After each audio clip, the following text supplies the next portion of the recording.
Bismillahirrahmanirrahim. Assalamualaikum warahmatullahi wabarakatuh. Waalaikumsalam. Alhamdulillah. Alhamdulillahilladzi unzila fihi al-Qur'an hudan lin-nasi wa bayyinatin minal huda wal furqan. Asyhadu an la ilaha illallah wahdahu la syarika lah. Asyhadu anna Muhammadan abduhu wa rasuluhu la nabiyya ba'dah. Qala Allah subhanahu wa ta'ala, a'udzu billahi minasy syaithanir rajim. Bismillahirrahmanirrahim. Thumma awratna al-kitaba alladhina istafayna min 'ibadina faminhum zalimun li nafsihi wa minhum muqtasid wa minhum sabiqun bil khairati bi idznillah. Dzalika huwal fadlul kabir. Wa qala Rasulullah sallallahu alaihi wasallam, Inna Allah wa malaikatahu yusalluna 'alal mustaghfirin. Atau kama qala Rasulullah sallallahu alaihi wasallam. Bapak-bapak, ibu-ibu, jamaah sekalian rahimakumullah, hadirin mukarramin wal muhtaramin, para alim, para ulama, jamaah sekalian yang sama-sama sedang belajar mencari Allah Subhanahu wa taala. Syukurkan kepada Allah, sholawat seiring dengan salam kita aturkan kepada junjungan kita baginda Nabi Muhammad SAW. Para bapak, ibu-ibu, jamaah sekalian rahimakumullah, mari sama-sama kita niat muzakarah. Sebelum kita muzakarah, kita doa kepada Allah agar Allah Taala selalu tambahkan kita ilmu dan diberikan kekuatan untuk mengamalkan ilmu yang Allah Taala berikan kepada kita dan menyampaikannya kepada seluruh umat. Bismillahirrahmanirrahim. Rabbi zidni ilman warzuqni fahman. Rabbi shrah li sadri wa yassir li amri wahlul 'uqdatam min lisani yafqahu qawli. Allahumma rabbi yasin wa la tu'asir tammin bil khair bika nasta'inu ya fatah ya fatah ya fatah. Amin. Bapak Ibu jamaah sekalian rahimakumullah, Allah Subhanahu wa taala ingin memuliakan hamba-hambanya. Allah Subhanahu wa taala cara memuliakan hambanya yaitu dengan cara apa?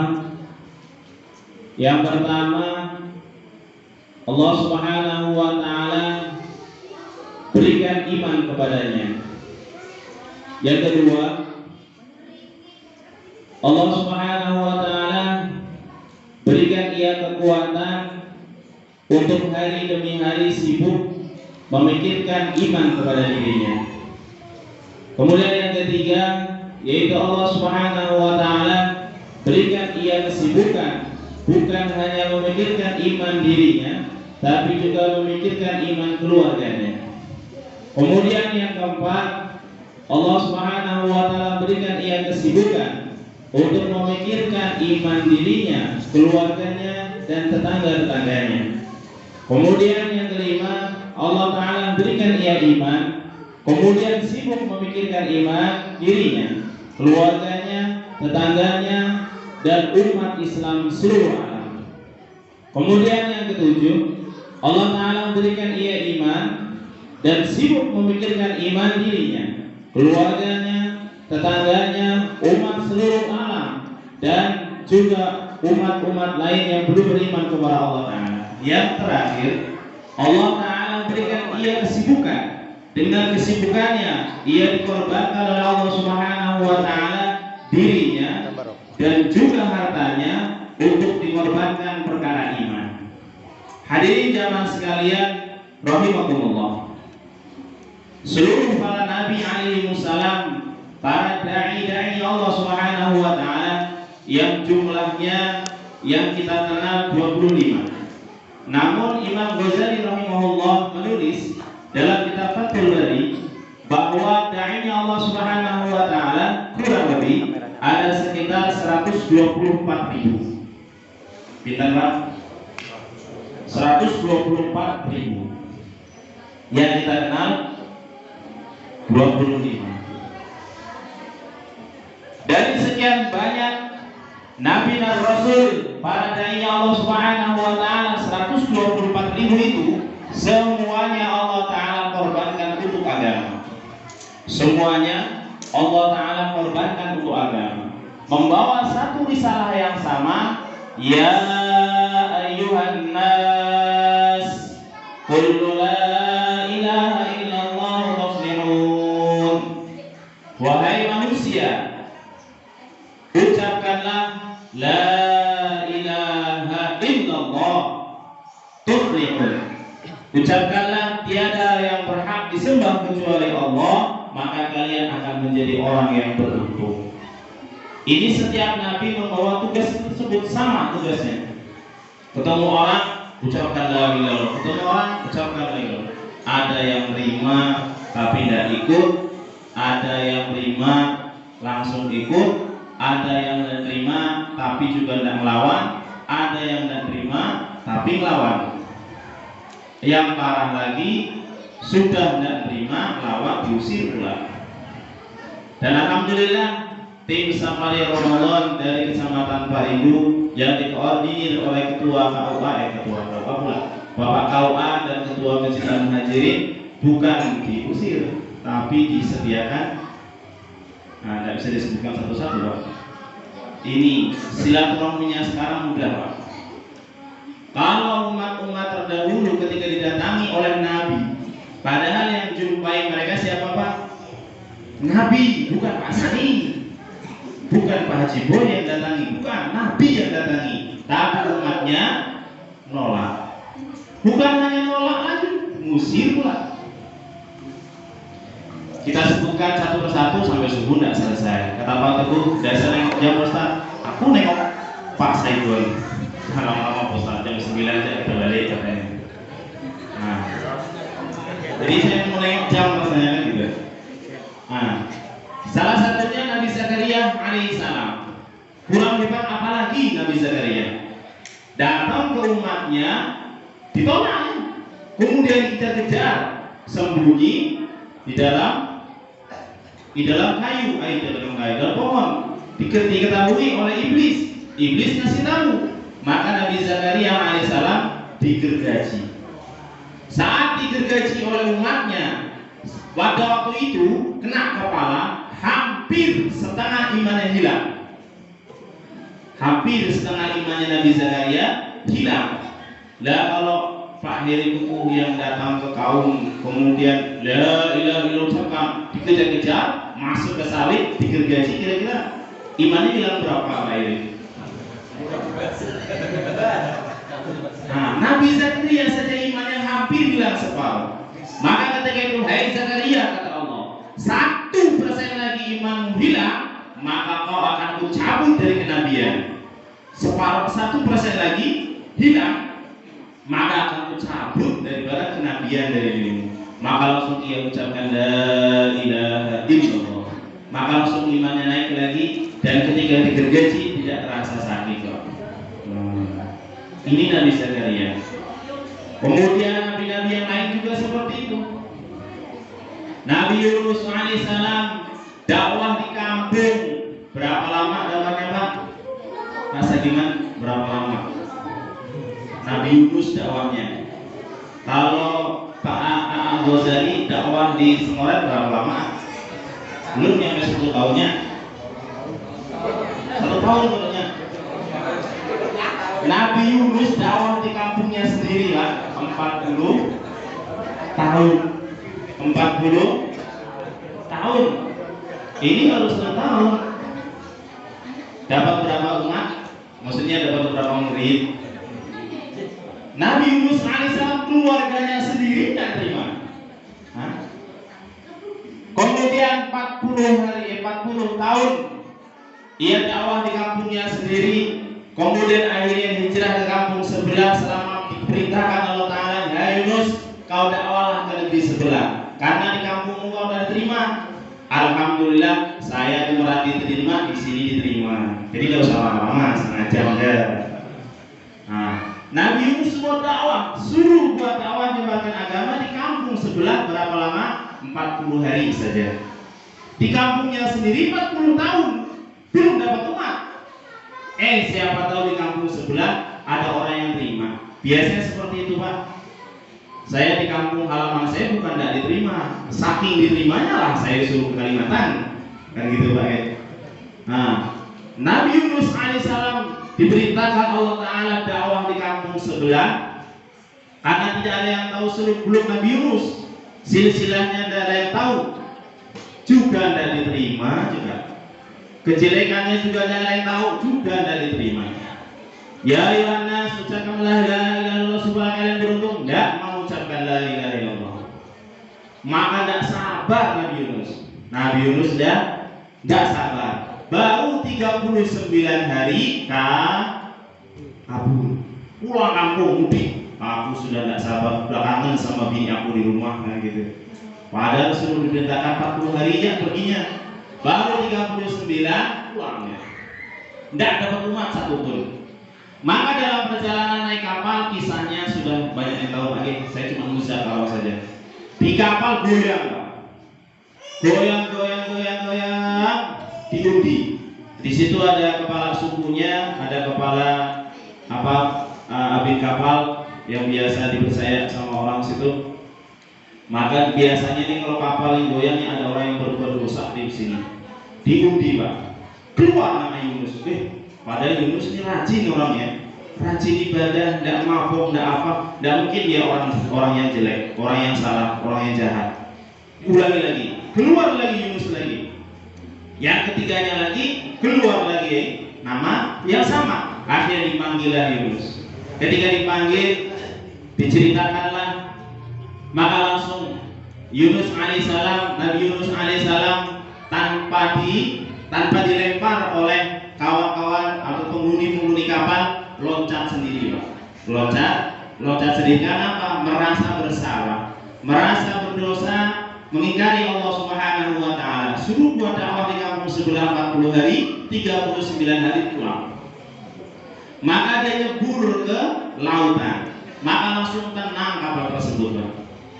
Nah, kisahnya tidak usah sampai selesai. Maka dalam perut ikan, Nabi Yunus alaihissalam selalu berzikir kepada Allah, la ilaha illa anta subhanaka inni kuntu minal, artinya apa? Ini sungguhnya saya kuntu telah berzolim kepada Engkau wahai Allah, minal zalimin, dan saya termasuk orang-orang yang zalim. Nabi Yunus merasa dirinya zalim kepada Allah dan zalim kepada umat. Suruh buat dakwah 40 hari tidak selesai, zalim. Maka hadirin jamaah sekalian yang dimulakan ini Nabi suruh silaturahmi tidak selesai, pulang ditelan ikan. Gimana kalau kayak Rizki bukan Nabi? Suruh buat dakwah di kampungnya sendiri, hijrah dia ke Muhajirin. Dulu ya. Nah, ditelan ikan tuh enggak ya, malah makan ikan di bodoh. Nah, hadirin jamaah sekalian rahimahullah, banyak kisah-kisah, termasuk Nabi yang paling mulia, kekasih Allah Subhanahu wa taala, panutan bagi kita, baginda Rasulullah sallallahu alaihi wasallam juga mengalami penderitaan dalam dakwah, Pak. Mengalami penderitaan dalam dakwah. Tidak ada yang mengalami penderitaan yang lebih dahsyat di antara nabi-nabi yang lain kecuali hanya baginda Rasulullah sallallahu alaihi wasallam saja. Lebih menderita. Walaupun Nabi Zakaria pernah digergaji sama umatnya, walaupun Nabi Yunus alaihissalam pernah ditelan ikan Nun, tapi baginda Nabi SAW lebih menderita dia. Ketika baginda Nabi SAW diperintahkan Allah Taala suruh dakwah, suruh silaturahmi ke negeri Taif, ke kampung Taif, yang mana di kampung Taif itu sebagian besar pembesar kaum Taif, pemuka-pemuka kampung Taif itu, kepala adatnya, kepala sukunya, kepala desanya, dan semuanya kenal akrab sama kakek baginda Nabi, sama Abdul Muthalib, kenal akrab, bahkan menghormati Abdul Muthalib. Karena Abdul Muthalib adalah kepala suku Bani Qasim. Yang mana kepala suku Bani Qasim atau suku Bani Qasim ini adalah suku yang paling disegani oleh suku-suku yang lain. Paling takdim, paling ditakdimi, paling dihormati. Nah, ini cucunya. Maka apa harapan baginda Nabi? Buat dakwah di negerinya sendiri, buat dakwah di kampungnya sendiri, yang ikut dengan baginda Rasul. Yang pertama dari kalangan wanita adalah istri beliau. Dari kalangan bapak-bapak adalah Sayyidina Abu Bakar Siddiq. Dari kalangan anak-anak wanita adalah putri beliau. Dan dari kalangan anak-anak laki-laki adalah Sayyidina Ali bin Abi Thalib. 4 orang saja, Pak. Belum ada yang lain. Belum ada yang lain. Maka seluruh buat dakwah ke negeri Taif harapannya apa? Banyak orang yang kenal dengan kakek saya. Siapa tahu saya dihormati di Taif. Kan biasa kayak gitu lagi. Kalau misalnya Mas Jaka hijrah ke Bodok, di Bodok banyak keluarganya. Siapa tahu saya lagi susah hidup di Semarang ini, ke Bodok banyak yang nolong. Sampai dia sampai Bodok, nggak ada yang peduli. Cuma nama Mas Jaka. Baginda Nabi Sallallahu Alaihi Wasallam dakwah ke Taif. Masuk ke Taif, dilihat sama anak-anak muda Taif. Siapa tuh jalan-jalan ke sini, jalan-jalan ke sini, tahu-tahu ke sini. Langsung ketemu sama pemuka-pemuka Bani Taif. Maka diceritakanlah saya cucu Abdul Muthalib. Kenal semua. Kiranya mau dihormati. Ditanyalah apa hajatmu? Ya Muhammad, ma hajatuka? Apa hajatmu? Hajati qala la ilaha illallah. Hajatnya cuma satu saja.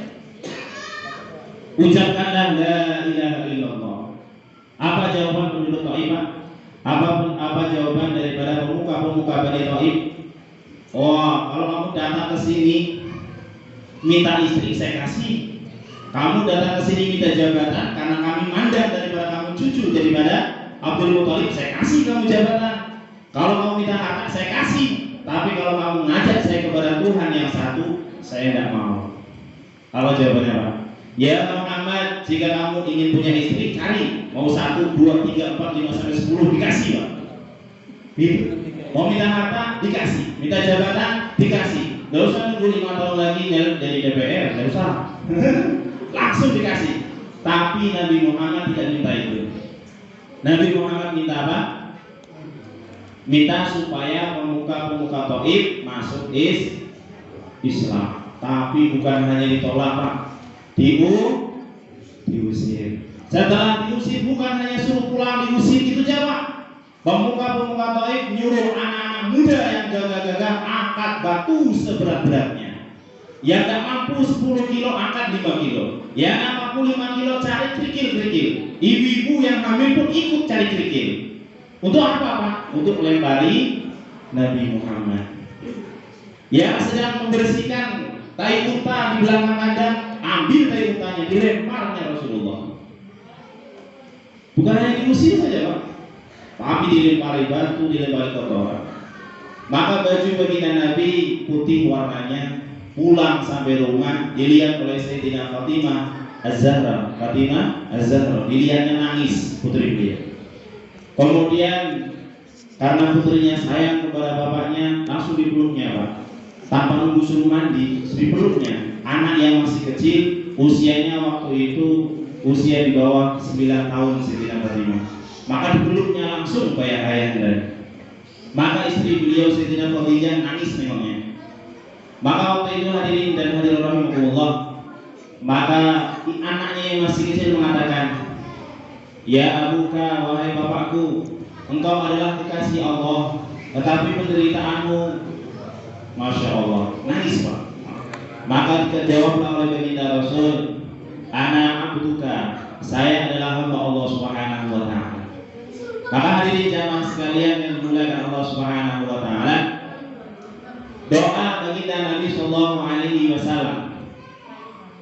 Doanya baginda Nabi Sallallahu Alaihi Wasallam pulang dari Taif. Apa doanya? Allahumma hdil qaumi fa innahum la ya'lamun. Ya Allah, berikanlah mereka hidayah karena mereka belum tahu. Doanya doa supaya diberi hidayah. Padahal sudah ditawari sama malaikat penjaga gunung. "Ya Rasulullah, jika kau mau, aku tumpahkan ini dua gunung yang menghimpit kaum Taif supaya hancur semuanya." Apa jawab Rasulullah? Jangan. Maka hadirin Allah, dalam Sahih Bukhari di situ diceritakan bahwa asbab dari doa baginda Nabi, banyak keturunan dari Bani Taif yang menjadi ulama-ulama dari kalangan tabi'in dan tabi'in. Siapa itu tabi'in dan tabi'in? Kalau tabi'in, orang yang masuk Islam di zaman Rasulullah SAW, namun tidak berjumpa dengan Rasul tapi berjumpa dengan sahabat. Itu namanya tabi'in. Kalau sahabat masuk Islam zaman Rasulullah dan baiat kepada Rasulullah walaupun cuma sesaat baiatnya, nah itu namanya sahabat. Kalau tabi'in hidup di zaman sahabat, tidak berjumpa dengan sahabat tapi berjumpa dengan tabi'in, itu namanya tabi'in. Banyak lahir ulama-ulama besar dari kalangan tabi'in dari Bani Taif, sehingga ada perawihnya, kitabnya nyampe ke Indonesia dan dipraktekkan oleh Imam Syafi'i rahimahullah. Kitab fikih namanya. Nah, dibesarkan dulu di Baghdad, di Irak. Allahumma sholli ala Muhammad. Ini sekelumit mengenai kisah perjuangan silaturahmi zaman dahulu, Pak. Silaturahmi zaman dahulu. Kalau silaturahmi zaman sekarang jauhnya luar biasa. Dari jauh-jauh sudah dipersiapkan apa yang mau kita bawa. Siapa-siapa orang yang siap berangkat.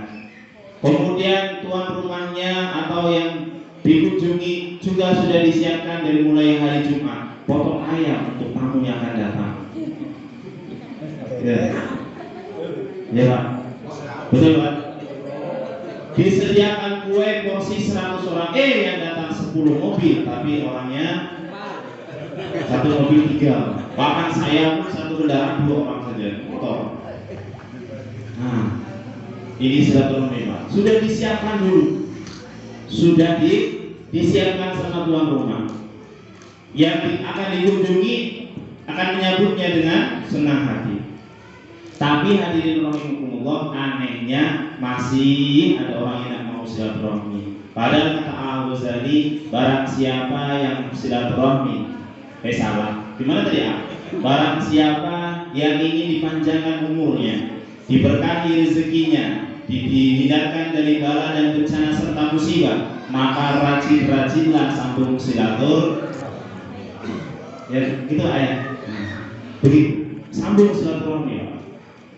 Dimurahkan rezekinya, dipanjangkan umurnya, dihindarkan dari bala bencana dan musibah, maka Allah Subhanahu wa taala akan berikan semua itu kepada siapa? Kepada orang-orang yang rajin silaturahmi. Hadirin jamaah sekalian rahimakumullah, mudah-mudahan silaturahmi kita yang masih jauh dengan silaturahminya Rasulullah SAW ini bisa menjadi estafet, akan diteruskan oleh anak-anak cucu kita, generasi kita untuk silaturahmi nyambung tali silaturahmi. Hadirin ibu-ibu, bapak-bapak, jamaah sekalian yang dimuliakan Allah Subhanahu wa taala. Kemudian ada beberapa golongan manusia yang kata baginda Nabi sallallahu alaihi wasallam, dari golongan tersebut orang-orang yang dirindukan oleh Allah Subhanahu wa taala dan dirindukan oleh surganya Allah Subhanahu wa taala. Kita kalau 1 tahun tidak ketemu anak kita, rindu tidak bapak-bapak sama anaknya, Pak? Saya kalau 1 tahun sekali pulang dari pondok pesantren, sebenarnya saya tidak rindu sama orang tua, Pak. Liburannya itu kalau di pondok pesantren itu 5 hari menjelang Idul Fitri dan 5 hari setelah Idul Fitri. 10 hari liburan saya, karena saya masih lingkungan Jawa Tengah. Kalau di luar Jawa Tengah ditambah menjadi 12 hari, tambah 2 hari. Kalau luar dari Pulau Jawa itu biasanya 2 minggu liburannya. Kenapa saya pulang? Karena memang kepingin pulang, bukan rindu sama orang tua. Jujur saya, Pak. Anak nih setiap 1 tahun sekali tidak pernah jumpa sama orang tua, tidak rindu sama orang tua, Pak. Ini anak, tapi orang tua rindu sama baru 1 bulan dititipkan di Sanggau ditengoknya. Padahal di Sanggau rindu sama anak. Kata Mas ini, jauh-jauh Pontianak pun 1 bulan sekali kejar karena rindu sama anak. Tapi anak sebenarnya nggak mau ditengok karena anak nggak rindu sama orang tua. Betul? Yang pernah mondok kayak saya nggak rindu sama orang tua, Pak. Bahkan saya sudah 12 tahun tidak pernah Idul Fitri di rumah, nggak rindu sama orang tua. Nah, 12 tahun saya, Pak, berturut-turut nggak pernah lebaran di rumah orang tua. Nggak rindu, tapi orang tua saya manggil terus. Kapan Idul Fitri di rumah? Kapan Idul Fitri di rumah? Istri saya belum mau. Nah, maka Bapak Ibu jamaah sekalian rahimakumullah, anak sifat rindunya kepada orang tua tidak terlalu besar, tapi orang tua rindunya kepada anak luar biasa. Baru 1 minggu dititipkan di pondok, Pak, minggu depan nengok anak ya. Padahal 1 tahun, belum 1 tahun. Jujur Pak Buke, jujur. Maka hadirin jamaah sekalian rahimakumullah, semana dengan orang tua yang anaknya hilang, bukan dititipkan, hilang. Kalau dititipkan kita tahu di Pondok Sanggau, di Pondok Sekado, di Pondok Pontianak, di Pondok Ngabang, anaknya kalau sini di Mokong, tahu. Tapi kalau hilang macam mana? Dicari-cari nggak ketemu. 1 minggu nggak bisa makan. 1 bulan makan sedikit makin kurus. Pak Heri mungkin tidak sempat udut juga kalau anaknya hilang. Kan gitu. Begitu hadirin rahimakumullah, sekitar kurang lebih 10 tahun Pak, tiba-tiba anaknya pulang sendiri. Gimana perasaan orang tua? Mana Pak Jibril? 10 tahun anaknya hilang, dicari-cari nggak pernah ketemu, tiba-tiba pulang sendiri Pak. Yang saya tanya bukan masalah seninya Pak. Waktu 10 tahun perjalanan ini rindu apa enggak Pak Boy? Rindu Pak. Maka hadirin jamaah sekalian rahimakumullah, kita ini sedang hilang Pak. Kata alim ulama, kita ini adalah penduduk surga yang sedang hilang di dunia Pak. Betul? Ini kata Pak Yai, bukan kata saya. Kita ini aslinya penduduk surga. Rumah kita di surga. Lah kok kita di dunia Pak? Nyasar. Hilang. Anak yang hilang. Dirindukan sama Allah Subhanahu wa taala, kapan anak saya kembali ke surga? Kapan hamba saya masuk dalam surga, pulang ke surga, kapan? Dinantikan, dirindukan. Dicarilah dengan pelantaran Nabi 124 Nabi supaya hamba-hambanya semuanya pulang ke surga. Tidak ada yang nyasar pulangnya. Masih kurang Pak. Dihantarnya lah 1.200.000 gimana bahasanya? 124.000 tambah 01 gimana bahasanya? 1.240.000 gitu. Alim ulama dari kalangan tabi'in Pak. Ini tadi saya sebutkan ini para nabi 124.000. Ditambah 0 lagi kata Romo Kiai, yaitu dari kalangan tabi'in, diutus alim ulama seluruh dunia. Masih kurang lagi, dihantarlah setiap masjid dan musola seorang imam. Di masjid ini di Indonesia, kemarin saya dengar kabar bahwa di Indonesia ini ada sekitar 1.739 masjid dan surau. 1.379 masjid dan surau di Indonesia saja. Ini rata-rata masjid dan surau tersebut ada ustadznya, ada imamnya, rata-rata. Lah kalau ini baru di Indonesia, kalau di dunia ini ada berapa masjid? Nah, ini pun masih kurang lagi. Maka hadirin jamaah sekalian rahimakumullah, betapa bahagianya Allah Subhanahu wa taala dan surga ketika hamba Allah pulang ke surga, balik ke surga. Maka yang kita akan musyawarahkan sebagai tambahan, ada 4 golongan manusia yang dirindukan oleh surga. Ada 4 golongan manusia yang dirindukan oleh surga. Yang pertama adalah hamba Allah Subhanahu wa taala yang selalu berpuasa di bulan Ramadan. Hamba Allah Subhanahu wa taala yang selalu berpuasa di bulan Ramadan. Wa in kana maridun aw 'ala safarin fa'iddatun min ayyamin ukhra. Walaupun ayatnya ini membolehkan, kalau memang sakit parah, hampir pingsan, kemudian boleh tidak puasa. Kemudian dalam perjalanan juga letih, boleh tidak puasa. Namun keberkahan 1 hari dia tidak puasa diganti dengan 1000 hari dia puasa di bulan lain, di hari-hari lain, maka tidak bisa menandingi keberkahan 1 puasa di bulan Ramadan, Pak. Nah, kalau sakit, Pak, kalau ulama ini ngajarkan kepada kita, kalau kita ini sakit, sahur dulu, Pak. Jangan niat malam dan puasa. Niatnya kepingin puasa, sahur tetap. Nanti tiba-tiba jam 8, jam 9 oleng, blank, kemudian mau pingsan, batalkan puasanya. Bukan berarti pagi-pagi tidak usah bangun, kemudian tidak sahur. Salah paham. Dia yang sakit-sakit, Pak, yang sakitnya parah, tetap sahur dia. Karena apa? Kata baginda Nabi, "Innallaha wa malaikatahu yusholluna 'alal mustaghfirin." Sesungguhnya Allah Ta'ala dan para malaikatnya memberikan rahmatnya kepada orang-orang yang makan sahur. Tetap sahur dia. Tiba-tiba jam 9, jam 10 tidak kuat dia puasanya, batalkan puasanya. Yang kedua, musafir. Musafir yang dalam perjalanan diperbolehkan tidak berpuasa atau diperbolehkan berbuka adalah jaraknya 84 km lebih. Dari sini ke Ngabang berapa kilo? Bu Sulasmi? Serius? Berapa kilo? 78. Belum boleh buka. Tapi kalau dari sini ke Pontianak kurang lebih berapa, Pak Jibur? 230 kilo ya, kurang lebih. Boleh tidak ada berpuasa? Boleh. Tapi yang salah ketika Pak Sutris mau balik ke Jawa, dia tidak sahur, kemudian pagi-paginya sarapan.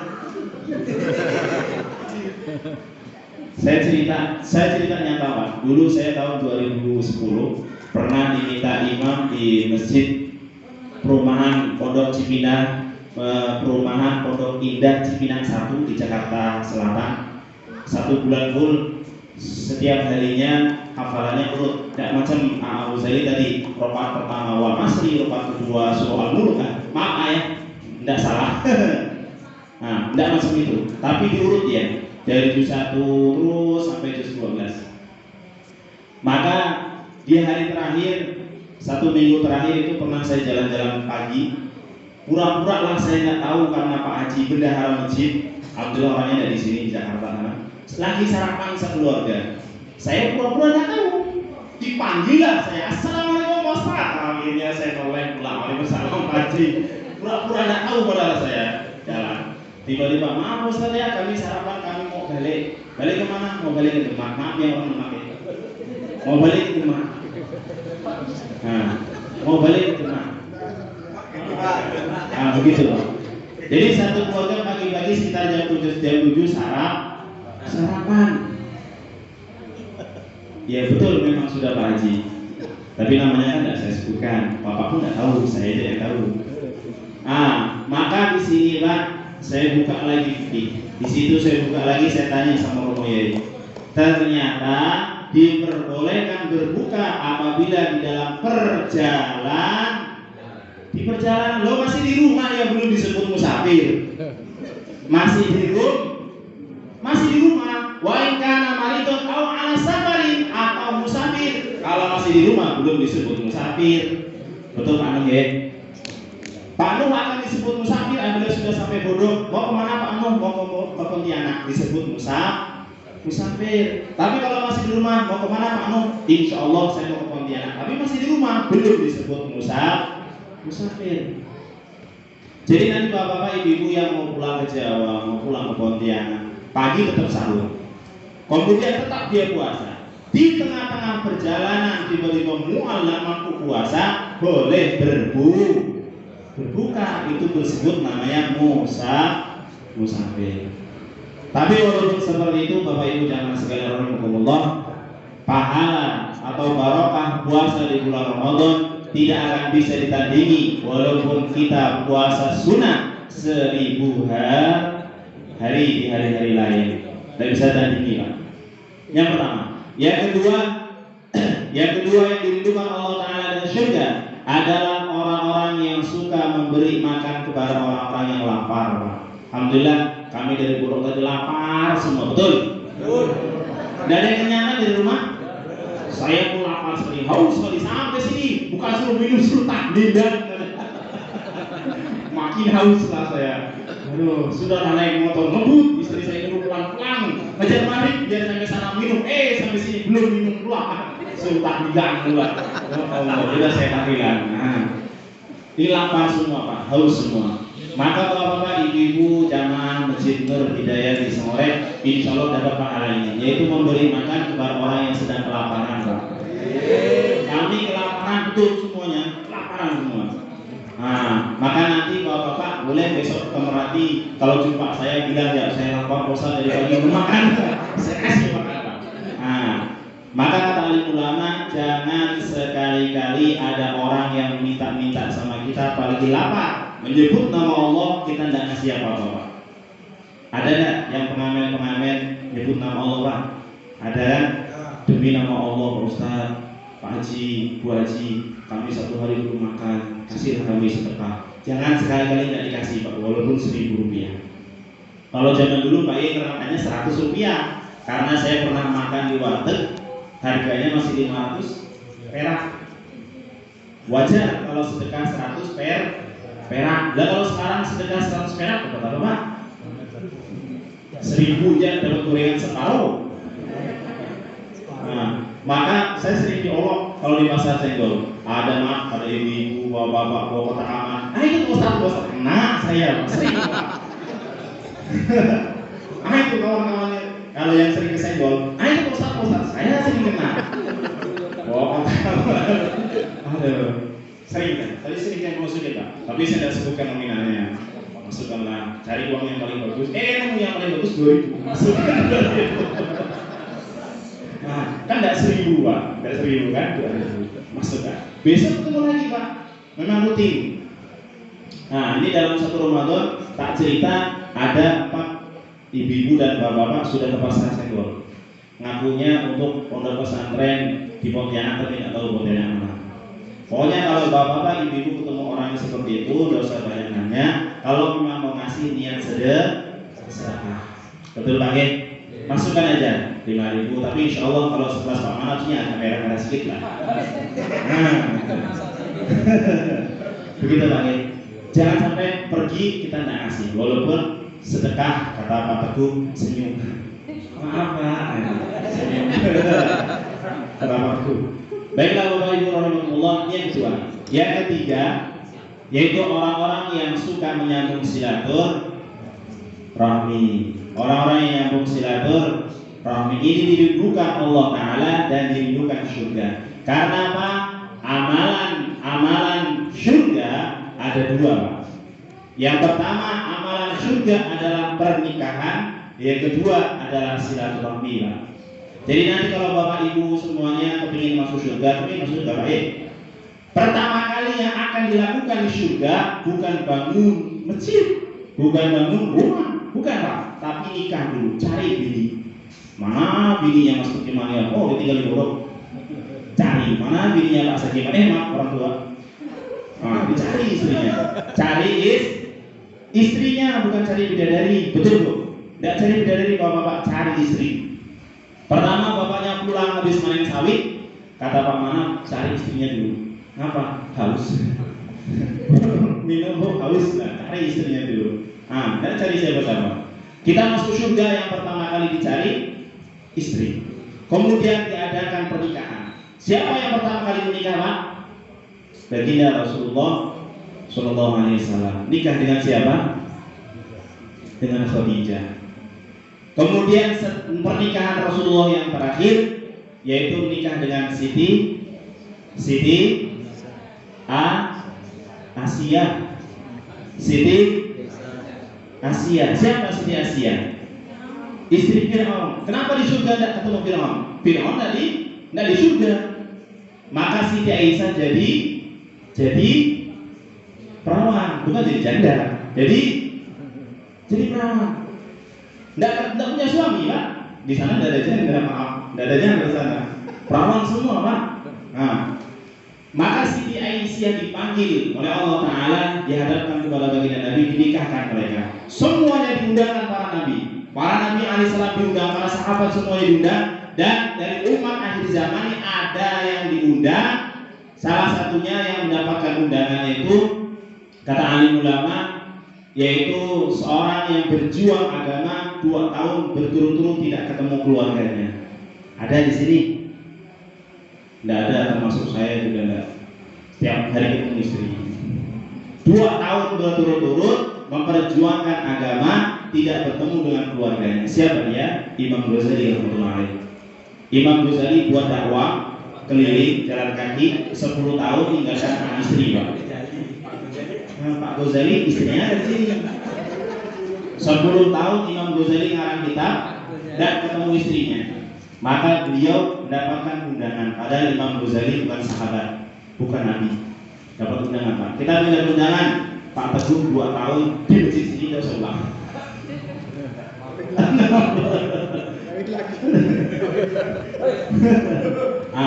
Ini dapat undangan 2 tahun berturut-turut tidak ketemu keluarganya.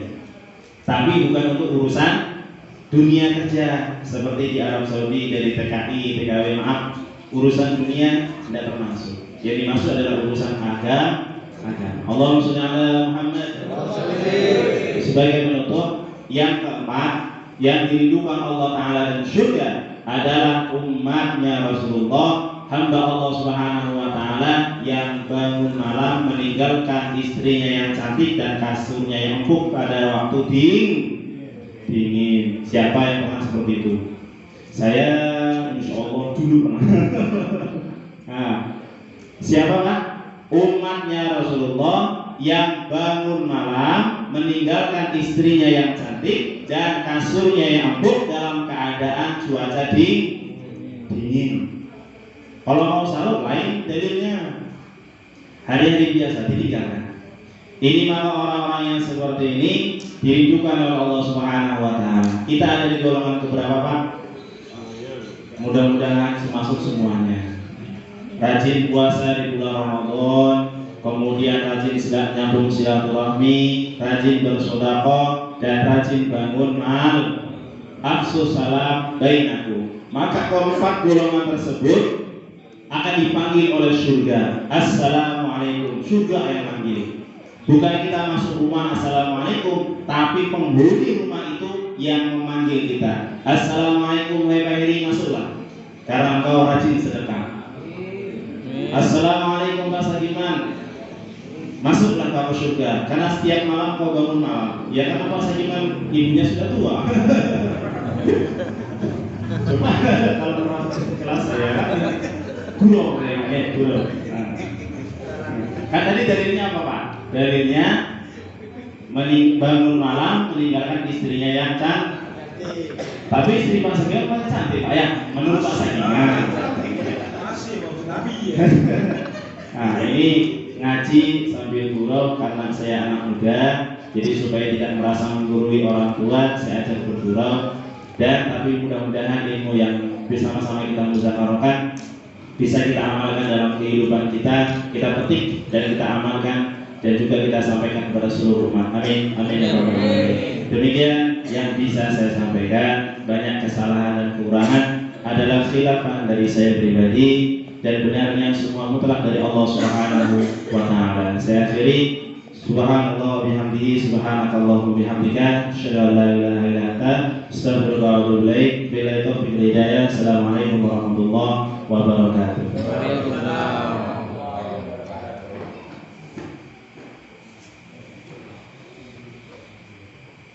Insyaallah kita doa sejenak. Kita hadiahkan surah Fatihah untuk seluruh jamaah yang hadir pada malam hari ini. Mudah-mudahan Allah ridho kepada kita dan bersyukur syafaat kepada kita. Ridhoillah syafaat Rasulullah sallallahu alaihi wasallam berbarakatuh kita wa ridho hidayah wa kulli yang sholih al-Fatihah. A'udzu billahi minasyaitonir rajim. Bismillahirrahmanirrahim. Alhamdulillahirabbil alamin. Maliki yaumiddin. Iyyaka na'budu wa iyyaka nasta'in. Ihdinas siratal mustaqim. Shiratal ladzina an'amta 'alaihim غير المغضوب عليهم ولا الضالين. Bismillahirrahmanirrahim. Ikuti Pak. Bismillahirrahmanirrahim. Allahumma at'im man at'amana wasqin man saqana. Amin. Doa apa itu Pak? Doa untuk orang yang memberi makan kepada kita dan minum kepada kita. Ya tuan rumahnya tidak usah ikut doa, kami tidak tahu. Ya, artinya ya Allah berikanlah makanan kepada orang yang memberi kami makan dan berikanlah minuman kepada yang memberi kami minum. Makanan dan minuman yang terbaik adalah makanan di syurga. Itu doa kami tadi. Allahumma at'im man at'amana wasqin man saqana. Orang sini enggak ikut ikutan, kami ya. Bismillahirrahmanirrahim. Allahumma shalli ala sayyidina Muhammad wa ala ali sayyidina Muhammad wa ala alihi wa sahbihi ajma'in. Alhamdulillahirabbil alamin. Hamdan yafi ni'amahu wa yukafi mazidah. Ya Rabbana lakal hamdu kama yanbaghi li jalalika al-karim wa 'azimi sultanik. Ya awwal al-awwalin, ya akhir al-akhirin, ya dhal quwwatil matin, ya rahim al-masakin, ya arhamar rahimin. Allahumma ihdina wahdi bina wahdi nas jami'an waj'alna sababan liman ihtada. Allahumma ij'al jam'ana hadha jam'an marhuma wa tafarraqna min ba'dihi tafarraqan ma'suma. Allahumma ya muqallibal qulub tsabbit qulubana 'ala dinik. Allahumma ya musarrifal qulub sarrif qulubana ila ta'atik. Allahumma ij'al hayatana ka hayati sahabah. Allahumma ij'al mautana ka mauti sahabah. Allahumma ij'al buyutana ka buyuti sahabati radhiyallahu anhum. Allahumma ij'al masajidana ka masjidin nabawi fi zamani Rasulillah sallallahu alaihi wasallam. Allahumma ij'al qaryatana hadhihi kal madinatul munawwarah fi 'ahdi Rasulillah sallallahu alaihi wasallam. Allahumma ij'al rijalana ka rijali sahabah. Allahumma ij'al nisa'ana ka nisa'i sahabah.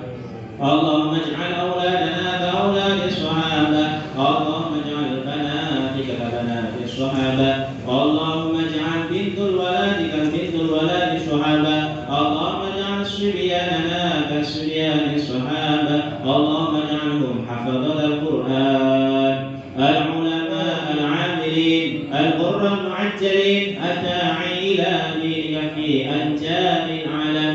Rabbana ya Rabbana atina min ladunka rahmah wa hab lana min amrina rashada. Rabbana hab lana min azwajina wa dhurriyyatina qurrata a'yun waj'alna lil muttaqina imama. Rabbana ya Rabbi hab lana min as-salihin wa dhurriyyatana min imamin 'adil wa dhurriyyatana min imamil muttaqin wa dhurriyyatana min 'ibadika as-salihin wa dhurriyyatina min ahlil Qur'an wa ahlil ilmi wa ahlit ta'a wal ibadah wa ahlus sunnah wal jamaah. Rabbana atina min ladunka rahmah wa hab lana min amrina rashada. Rabbana atina fid dunya hasanah wa fil akhirati hasanatan wa qina 'adzaban nar. Sallallahu ala khairi khalqi Muhammad wa ala alihi wa sahbihi wa sallam. Subhana rabbika rabbil izzati 'amma yasifun wa salamun 'alal mursalin walhamdulillahi rabbil alamin. Amin. Allahumma shalli ala Muhammad.